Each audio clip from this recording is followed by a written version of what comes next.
What's the meaning of biomechanics?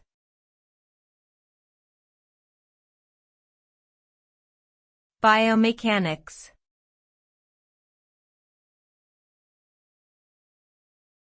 Biomechanics.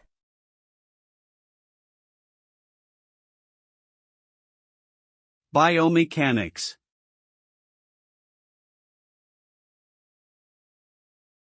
Biomechanics.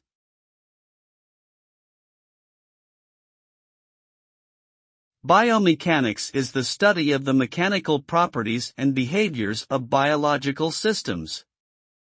It combines the principles of mechanics, which describes the movement of objects and the forces that cause them, with the understanding of human anatomy and physiology.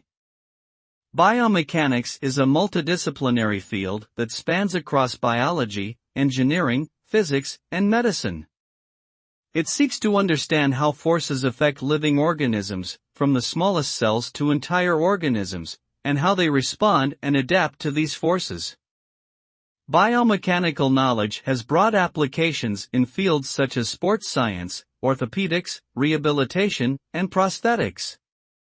Its research shapes the development of technologies that improve human health and performance.